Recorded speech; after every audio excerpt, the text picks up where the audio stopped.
Nggak apa-apa. Nggak apa-apa. Kadang kurang lucu ya. Oke, mantap.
Udah usang. Oh, udahlah. Usang aja.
Bismillahirrahmanirrahim.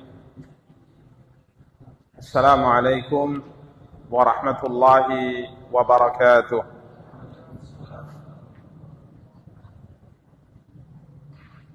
Innal hamdalillah nahmaduhu wa nasta'inuhu wa nastaghfiruh wa na'udzu billahi min shururi anfusina wa min sayyiati a'malina. Man yahdihillahu فلا مضل له ومن يضلل فلا هادي له أشهد أن لا إله إلا الله وحده لا شريك له وأشهد أن محمدا عبده ورسوله صلوات ربي وسلامه عليه وعلى آله وأصحابه ومن اهتدى بهديه واستنى بسنته إلى يوم الدين وسلم تسليما كثيرا أما بعد. إخواني وأخواتي kaum muslimin, kaum muslimat rahimani wa rahimakumullahu jami'a. Alhamdulillah, puji dan syukur senantiasa kita ucapkan untuk Allah Subhanahu wa taala atas nikmat dan karunia yang diberikan oleh Allah Subhanahu wa taala untuk kita semua. Salawat beserta salam semoga senantiasa dilimpahkan oleh Allah untuk junjungan dan panutan kita Nabi Allah yang mulia Muhammad sallallahu alaihi wasallam. Ikhwani wa akhawati kaum muslimin, kaum muslimat rahimani wa rahimakumullahu jami'ah. Biidznillah, pada kesempatan yang berbahagia kali ini kita akan kembali melanjutkan kajian dan pembahasan kita, mencoba untuk membaca kitab Tauhid karya Syekh Muhammad bin Abdul Wahhab rahimahullahu ta'ala, yang pada pertemuan yang lalu kita masih membahas bab ke-30, bab firman Allah Subhanahu wa ta'ala, wa minan nasi may yattakhidhu min dunillahi andadan yuhibbunahum kahubbillah, di mana dalil yang terakhir dalam bab mahabbah ini, bab cinta, yang ia merupakan penyempurna daripada tauhid. Dalil yang terakhir yang kita baca pada pertemuan yang lalu adalah hadis dari Anas bin Malik radhiyallahu an, yang diriwayatkan oleh Al-Imam Al-Bukhari dan Muslim, di mana Nabi kita yang mulia sallallahu alaihi wasallam bersabda, "Thalathun man kunna fihi wajada bihinna halawatal iman." Thalathun man kunna fihi wajada bihinna halawatal iman. 3 perkara, kata Rasulullah sallallahu alaihi wasallam, man kunna fihi, barang siapa yang memilikinya, maka ia akan mendapatkan manisnya iman. 3 hal, barang siapa yang memilikinya, maka ia akan bisa merasakan manisnya iman. Telah kita jelaskan pada pertemuan yang lalu bahwa yang dimaksud dengan manisnya iman dalam hadis yang mulia ini adalah al-istirdadu bit-ta'ah, dapat merasakan kelezatan dalam melakukan ketaatan kepada Allah, sebagaimana kata Imam Nawawi rahimahullah. Ya, bisa merasakan kelezatan, kenikmatan melakukan ketaatan kepada Allah Subhanahu wa taala. Ini kalau didapat oleh seseorang, maka ia telah mampu merasakan manisnya iman. Sehingga seorang yang berbahagia dengan ketaatan kepada Allah Subhanahu wa taala, merasakan kelezatan dalam melakukan ketaatan kepada Allah Subhanahu wa taala, ia akhirnya bisa untuk berkorban, ya, mengesampingkan hal-hal yang sulit dalam kehidupannya demi untuk melakukan ketaatan kepada Allah dan ketaatan kepada Rasulnya yang mulia alaihi salatu wassalam. Maka para ikhwan dan akhwat yang dimuliakan dan dirahmati oleh Allah, rasa manis iman ini didapat dengan 3 perkara yang disabdakan oleh Nabi kita yang mulia sallallahu alaihi wasallam.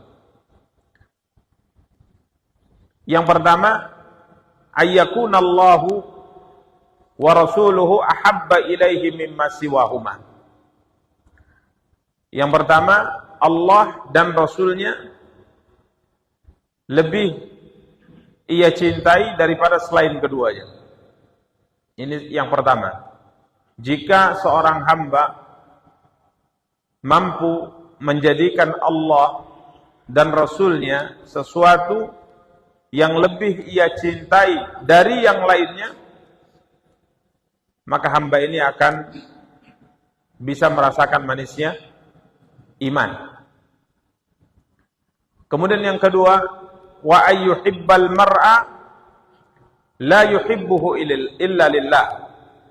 Dan tidak mencintai seseorang, siapapun ia, kecuali ia mencintainya karena Allah. Ya, tidak mencintai siapapun dari manusia. Tidak teman, tidak keluarga, ayah atau ibunya, istri atau anaknya, tidak ia cintai semua ini kecuali ia mencintai mereka karena Allah. Ini yang kedua. Kemudian yang ketiga, wa ayyakraha ayyauda fil kufri ba'da id anqadhahu Allah minhu kama yakrahu ayyubdhafa fin nar. Yang kedua, ia tidak ingin kembali kepada kekufuran. Ini orang yang tadinya kafir, tadinya menganut agama selain Islam, kemudian Allah Subhanahu wa taala berikan hidayah kepadanya. Allah Subhanahu wa taala berikan petunjuk kepadanya sehingga ia memeluk Islam. Dan orang ini tidak mau kembali kepada kekufuran setelah Allah selamatkan ia darinya, sebagaimana ia tidak mau dicampakkan ke dalam api. Ini yang ketiga. Ya, jadi seorang yang tadinya kafir, kemudian Allah selamatkan sehingga ia mendapat hidayah, memeluk Islam, maka ia tidak mau kembali kepada kekafiran yang Allah selamatkan ia darinya, sebagaimana ia tidak mau dicampakkan ke dalam api. Jika seseorang memiliki 3 hal ini dalam dirinya, maka pasti orang ini akan bisa merasakan manisnya iman. Ya, jika yang pertama, jika seandainya Allah dan Rasulnya lebih ia cintai dari selain keduanya, maka pasti orang ini akan bisa merasakan manisnya iman. Jika seandainya seorang hamba mencintai orang lain karena Allah, maka hamba ini juga akan mampu atau akan bisa merasakan manisnya iman. Kemudian apabila seorang yang tadinya kafir, kemudian Allah selamatkan ia, Allah beri hidayah ia, kemudian ia tidak mau kembali kepada kekafiran tersebut, sama seperti ia tidak mau dicampakkan ke dalam api, maka orang ini juga bisa merasakan manisnya iman. Karena para ikhwah dan akhwat yang dimuliakan dan dirahmati oleh Allah, kita sebutkan tadi, sebagaimana disebutkan oleh Al-Imam An-Nawawi rahimahullah, bahwa orang yang sudah bisa merasakan iman, artinya ia adalah orang yang merasa nikmat dengan ibadah kepada Allah. Tatkala ia berada di jalan ketaatan, ia merasa bahagia dengannya. Sekalipun mungkin jalan ketaatan yang ia lalui tadi adalah sesuatu yang sulit, tapi ia berbahagia. Kita contohkan kemarin siapa? Bilal ibn Rabah misalnya. Bilal ibn Rabah. Bilal ibn Rabah adalah seorang sahabat sama seperti sahabat yang lain. Dahulunya menyembah apa? Berhala. Tidak beriman kepada Allah Subhanahu wa taala, kemudian Allah beri petunjuk mereka sehingga mereka memeluk Islam. Kemudian coba lihat para ikhwah dan akhwat yang dimuliakan dan dirahmati oleh Allah Subhanahu wa taala. Coba lihat bagaimana sahabat-sahabat yang mulia ini tatkala mereka tidak mau kembali dari Islam, tidak mau kembali lagi pada kekufuran yang Allah sudah selamatkan mereka darinya. Setelah mereka memeluk Islam, akhirnya mereka bisa merasakan manusia iman. Sehingga tatkala mereka disiksa oleh orang-orang kafir Quraisy, ya disiksa oleh orang-orang kafir Quraisy dengan siksaan yang berat. Bukan siksaan yang ringan, siksaan yang berat. Yang bisa-bisa, kalau seandainya mereka tetap bertahan, ujung daripada siksaan tersebut adalah kematian. Tapi subhanallah, Bilal bin Rabah, tatkala beliau dijemur di terik matahari yang begitu sangat panas, dengan ditelanjangi di tengah padang pasir, tidak diberi minum, kemudian ditimpakan di dadanya batu besar, ya, kemudian dia dipaksa untuk keluar dari agama Muhammad seharian. Dia hanya mengatakan apa? Ahad, ahad. Bahkan dia berkata, kalau seandainya ada sebuah kalimat yang lebih membuat mereka marah dengan kalimat selain ahad, maka saya akan ucapkan. Karena ahad itu artinya Tuhan yang Maha Esa. Jadi kalau ada kata atau kalimat yang lebih membuat orang kafir yang menyiksaku marah dengan kalimat itu, melebihi akan marah mereka dengan kalimat tauhid yang aku ucapkan, maka pasti akan aku ucapkan itu. Sampai dalam sebuah riwayat disebutkan, tatkala beliau ditanya, bagaimana engkau bisa bertahan dalam kondisi yang sangat berat itu? Dia mengatakan, beliau ini bisa bertahan, saya bisa bertahan. Siksa itu memang berat, artinya panas terik matahari yang membakar itu memang terasa berat. Akan tapi tatkala saya berpikir di atas ketaatan kepada Allah, di atas jalan Allah Subhanahu wa taala, maka beratnya siksa tadi hilang, tertekan oleh kebahagiaan di atas agama. Ini yang disebut dengan siapa yang memiliki hal di atas, maka ia akan bisa merasakan manisnya iman. Ya bukan berarti siksaan itu tidak sakit, menyakitkan. Akan tapi rasa sakit ini bisa ditekan dengan apa? Dengan kebahagiaan tatkala seorang itu bisa berada di atas jalan yang diridhai oleh Allah Subhanahu wa taala. Di malam Isra dan Mi'raj, Nabi kita yang mulia sallallahu alaihi wasallam mencium wangi yang sangat luar biasa, semerbak harum. Maka Nabi kita yang mulia sallallahu alaihi wasallam kala itu bertanya kepada Jibril, wangi apa ini wahai Jibril? Ya, maka Jibril mengatakan ini adalah semerbak harum dari Masyitatu ibnati Fir'aun. Ini adalah bau harum dari seorang pelayan Masyitah, yakni tukang sisir rambut anak putri Fir'aun. Maka Jibril alaihissalam menceritakan bagaimana wanita ini dahulunya hidup di masa Fir'aun, di zaman Nabi Musa alaihissalam, dan dia beriman kepada Nabi Musa. Kemudian diceritakan bahwa tatkala ia sedang mendandani atau merapikan rambut daripada putri Fir'aun, tiba-tiba sisirnya apa? Jatuh. Maka dia mengambilnya dengan menyebut nama Allah, Bismillah, dengan menyebut nama Tuhan. Maka sang anak mengatakan, Abi, apakah yang kamu maksud, Tuhan yang kamu maksud mengambil sisir yang jatuh itu adalah bapakku? Maka sang pelayan mengatakan, bukan. Tuhanku, Tuhanmu, dan Tuhan bapakmu adalah Allah. Kala, saya akan kasih tahu kau sama bapakku. Akhbiri, kasih tahu dia. Maka diberitahu kemudian ditangkap. Dan dia punya, dalam riwayat seingat Anda, punya 4 anak. Punya 4 anak, yang satunya masih bayi. Maka dihadapkan pada Fir'aun, kemudian didatangkanlah bejana besar, dihidupkan dan diletakkan air di atasnya. Kemudian dia mengatakan, kalau seandainya engkau tidak mau keluar dari keyakinan engkau, maka kau akan dibunuh satu persatu, anakmu akan dimasukkan ke dalam, sampai akhirnya engkau juga akan dimasukkan ke dalam. Maka dia mengatakan tetap bertahan di atas akidahnya, di atas agamanya.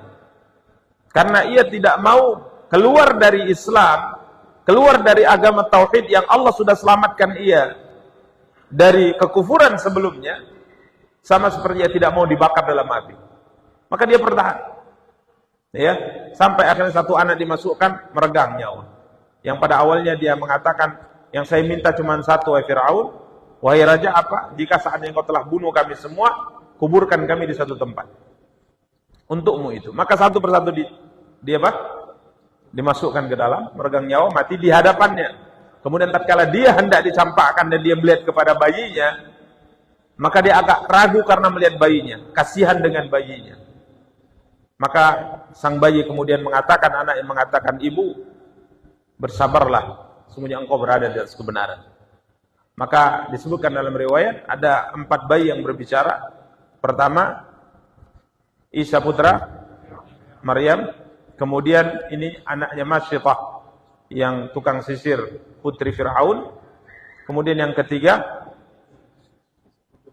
Juraij, seorang ahli ibadah Bani Israel yang dituduh oleh seorang wanita penzina bahwa ia telah menghamili dirinya. Kemudian yang keempat, saksi Nabi Yusuf. Saksi Nabi Yusuf yang bersaksi tentang kebenaran apa yang diucapkan oleh Nabi Yusuf alaihissalam. Bukan tidak berat ya mati dalam kondisi yang sangat mengerikan tersebut, akan tetapi dia sudah sampai pada tingkat merasakan manisnya iman. Sudah sampai pada tingkat merasakan manisnya iman, sehingga hal-hal yang berarti bisa tertekan. Karenanya kita lihat contoh sahabat bernama Imran bin Husain radhiyallahu ta'ala. Sahabat terkenal Imran bin Husain. Disebutkan dalam catatan sejarah beliau ini sakit parah.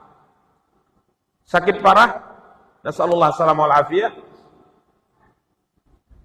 Sebagian riwayat mengatakan 30 tahun. Selama 30 tahun ini beliau jangankan duduk, jangankan berdiri, duduk saja tidak bisa. Ya, lama sakitnya. Sampai dibuatkan tempat khusus sehingga beliau buang hajat di situ. Sehingga sebagian tabi'in datang menjenguknya, kemudian mengatakan, sebenarnya kami ingin, wahai sahabat Rasulullah Imran, kami ingin sekali selalu menjengukmu, tapi tidak tega dengan kondisimu seperti ini. Ya, tidak tega dengan kondisimu seperti ini. Maka Imran bin Husain kala itu mengatakan, ya, tidak usah terlalu berlebihan. Ya, kalau mau kunjung-kunjunglah. Karena sesungguhnya apa yang Allah tentukan kepadaku, Allah tentukan padaku, maka itulah yang dicintai oleh Allah untukku. Coba bayangkan. Apa yang Allah subhanahu wa ta'ala takdirkan untukku, berarti itulah yang Allah cintai untukku. Sampai tingkat seperti ini dia merasakan. Artinya, walaupun berat, tapi dia yakin itulah yang Allah cintai, dia berbahagia dengan itu. Ya, berbahagia dengan itu. Maka ini hal yang orang-orang yang disebutkan dalam hadis telah merasakan manisnya apa? Iman. Sehingga kadangkala kita orang yang sehat, kita orang yang diberikan keselamatan dari ujian yang Allah timpakan pada seorang, kita merasa bersedih melihatnya, tapi dia malah enjoy, dia malah senang, dia malah orang yang paling berbahagia.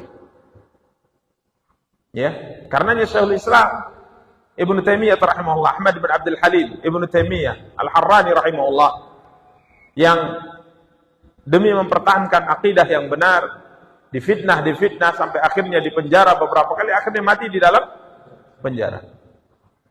Jadi hidupnya itu orang melihatnya sepertinya sangat apa? Susah. Hidupnya susah. Bahkan murid-muridnya mengatakan hidup guru kami ini susah sekali. Sampai akhir hayatnya pun beliau belum menikah. Sampai akhir hayatnya beliau belum menikah. Berdakwah, berjihad, banyak yang harus diurusi dan sebagainya.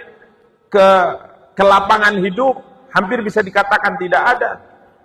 Ya, sampai akhirnya beliau pun meninggalnya di dalam penjara. Tapi apa kata beliau? Madza yaf'alu a'da'i? Sebenarnya apa yang ingin dilakukan oleh musuhku terhadap diriku? Apa sebenarnya mereka inginkan terhadap diriku? Sesungguhnya surgaku ada di dalam dadaku. Surga, kebahagiaanku ada di dalam hatiku. Ya. Beliau mengatakan, jika seandainya mereka mengusirku dari kampung halamanku, maka seperti orang sedang tamasya berjalan-jalan. Orang kalau berangkat dari Binjai, pergi misalnya kemana? Ke Danau Toba misalnya. Ini di sana sedang bersenang-senang atau bersedih? Bersenang-senang. Jadi beliau mengatakan, kalau seandainya mereka mengusirku dari kampung halamanku, siah, kata beliau. Ini sedang jalan-jalan. Ya. Kemudian, habsi khalwah. Tatkala mereka memenjarakanku, maka aku sedang berkhalwat dengan Tuhanku. Jadi semua kondisi yang dialami atau yang mereka lakukan terhadapku, ini semua adalah kebahagiaan, kata beliau. Sampai beliau mengatakan, sungguhnya di dunia ini ada satu surga yang tidak akan masuk surga akhirat kecuali orang yang masuk ke surga dunia itu. Jadi di dunia ada surga, di mana orang yang mau masuk surga akhirat mesti masuk ke surga dunia itu dulu. Kalau ia tidak masuk ke surga dunia itu, ia tidak akan masuk surga akhirat. Terkali tanya apa itu? Beliau mengatakan zikir kepada Allah, beribadah kepada Allah. Makanya kadang-kala sebagian ulama tatkala bercerita tentang orang yang merasakan manisnya ibadah, sama seperti orang yang mungkin sudah lapar, melihat makanan yang sangat lezat di hadapannya, tanpa dirasa apa yang keluar dari mulutnya.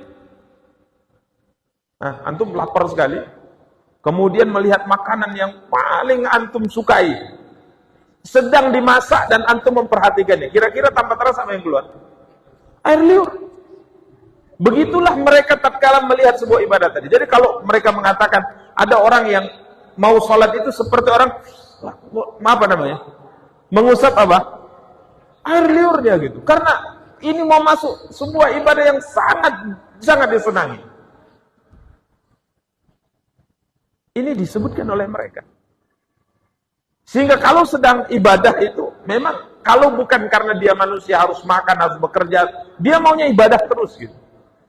Makanya tidak heran ya, kita kemarin sebutkan Abbad bin Bishr, tatkala beliau sholat, baca Quran, kena panah, kalau bukan karena teringat menjaga pasukan Rasulullah yang tugaskan kepada beliau, lebih bagus sudah mati saja daripada mengakhiri salatnya atau mengakhiri bacaan Quran. Sampai ke tingkat itu dia. Halawah. Kenikmatan, kemanisan yang dirasakan oleh orang beribadah kepada Allah. Dan ini banyak ya kita dapati para sahabat ridwanullahi taala alaihim ajma'in, para ulama-ulama salaf, para ulama-ulama kita tatkala mereka beribadah itu luar biasa. Jadi seperti orang mungkin konsumsi apa? Sabu. Ibadah itu apa? Apa istilahnya? Hilang, seperti orang nggak sadar gitu. Fly. Kalau udah ibadah itu ya nikmatnya luar biasa, nggak mau ditukar gitu. Kalau kita, berarti kita belum merasakan manisnya apa? Iman. Maka butuh apa? Perjuangan. Di antara yang disebutkan, Allah dan Rasulnya lebih dia cintai dari selainnya. Kalau mampu kita sampai pada tingkat ini, Allah dan Rasulnya lebih kita cintai daripada harta kita, daripada anak kita, daripada istri kita, orang tua kita, teman kita, bahkan diri kita sendiri, baru kita bisa merasakan manisnya iman. Kalau seandainya kita mencintai seseorang bukan karena hartanya, bukan karena jabatannya, bukan karena ia telah berbuat baik kepada kita, bukan karena ia orang ini dan itu, tapi kita cintai dia karena dia adalah muslim, dia adalah hamba yang melakukan ketaatan kepada Allah. Di situ kita akan bisa merasakan manisnya apa? Iman. Ini 3 hal. Dan ini tidak bisa datang begitu saja. Masuk Islam atau Muslim statusnya tiba-tiba merasakan manisnya iman. Gak bisa. Ini butuh latihan. Ya. Wajar kan kalau seandainya kita belum bisa merasakan manisnya iman, kalau sholat agak panjang sudah lihat-lihat jam. Panjang kali. Hah?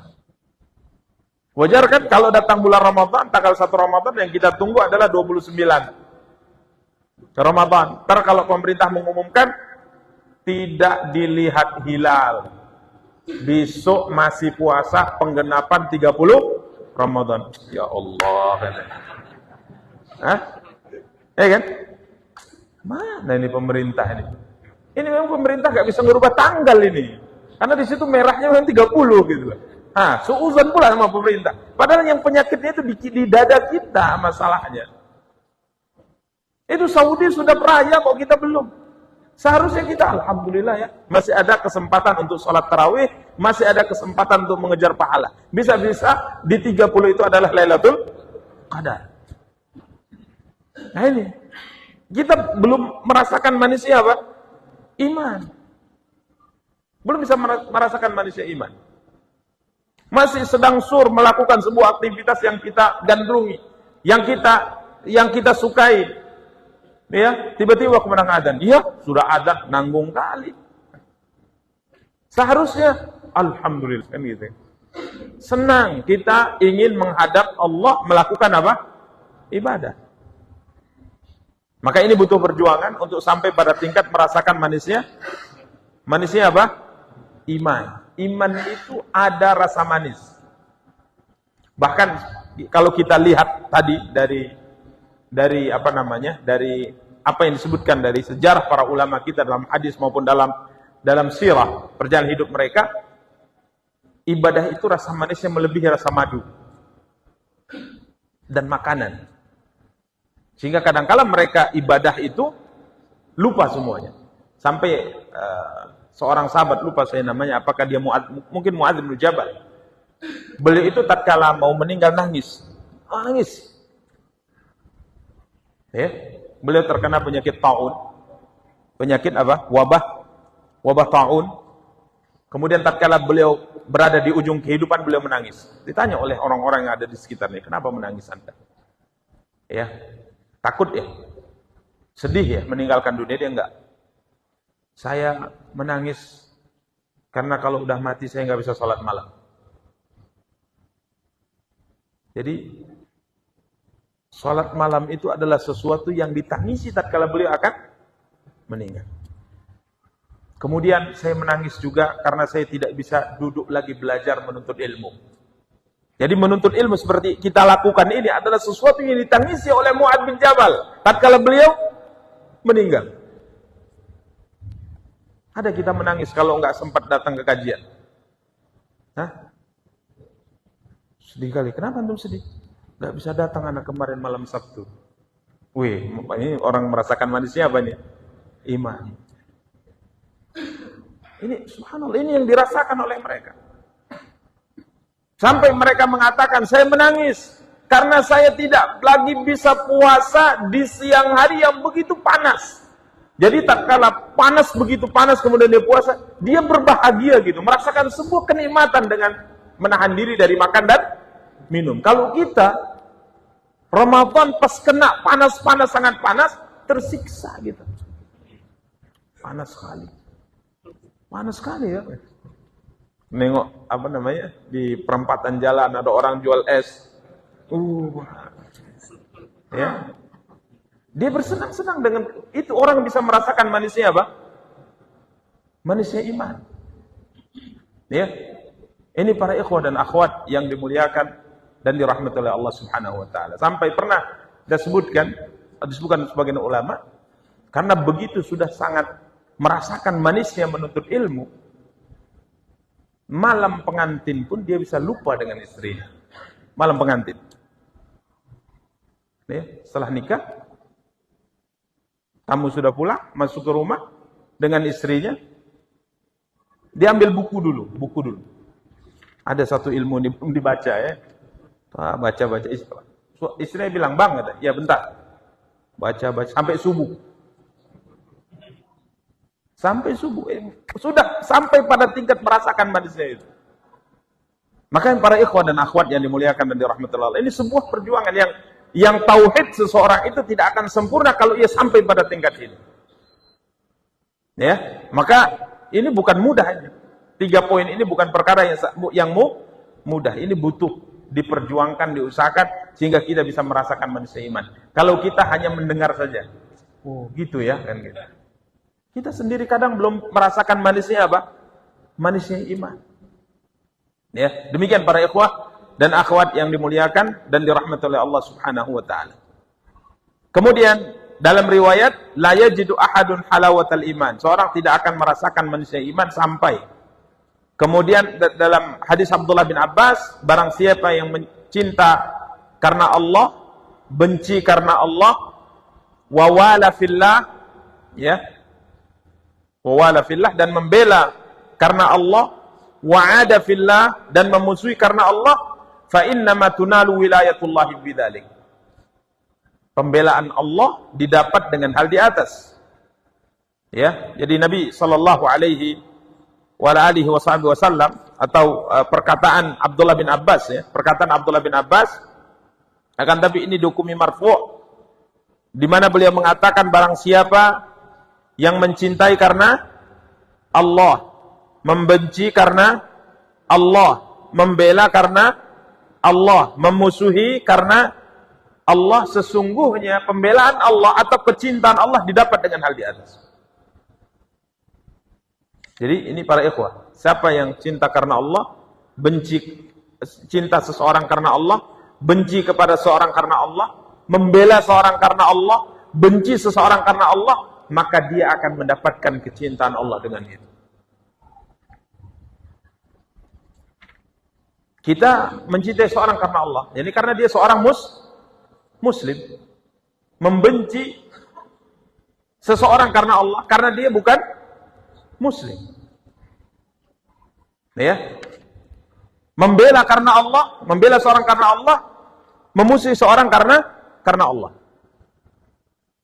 Jadi kalau dikaitkan dengan apa yang kemarin sempat kita singgung, tatkala ada orang yang hari ini membela Zionis, memusuhi kaum muslimin di Palestina,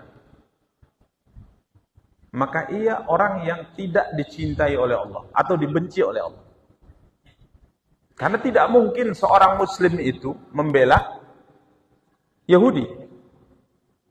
Dan tidak mungkin seorang muslim itu membenci kaum muslimin, enggak mungkin. Tidak mungkin. Kecintaan Allah, pembelaan Allah didapat dengan ini. Mencintai karena Allah, membenci karena Allah, menolong karena Allah, memusuhi juga karena Allah. Dengan hal ini, maka kecintaan Allah akan didapat oleh seseorang. Kemudian, walan yajida 'abdun ta'mal iman. Seorang itu tidak akan bisa merasakan rasa iman, manisnya iman, sekalipun salatnya banyak, puasanya banyak, sampai ia mampu melakukan hal di atas. Ya. Jadi seorang itu tidak akan pernah bisa merasakan manisnya iman sampai ia mencintai seorang karena Allah, membenci seorang karena Allah, memusuhi karena Allah, menolong juga karena Allah. Kemudian Abdullah bin Abbas mengatakan, waqad sarat amatu mu'akhatin nas ala amri dunya wa dzalika la yujdi ala ahlihi syai'a. Kemudian Abdullah bin Abbas mengatakan, persaudaraan manusia hari ini, kata beliau, yakni di saat Abdullah bin Abbas masih hidup. Artinya di zaman tidak lama, tidak jauh dari zaman hidupnya Nabi kita yang mulia SAW. Beliau mengatakan kondisi manusia saat ini, kata Abdullah bin Abbas, sudah banyak berubah. Di mana kebanyakan manusia, mayoritas manusia saat ini, pertemanan, persaudaraan, semuanya dikaitkan dengan dunia. Jadi bukan cinta karena Allah, bukan benci karena Allah, bukan membela seseorang karena Allah, bukan memusuhi orang karena Allah. Tapi cinta karena dunia, benci karena dunia, membela karena dunia, memusuhi karena dunia. Sudah berubah, kata Abdullah bin Abbas.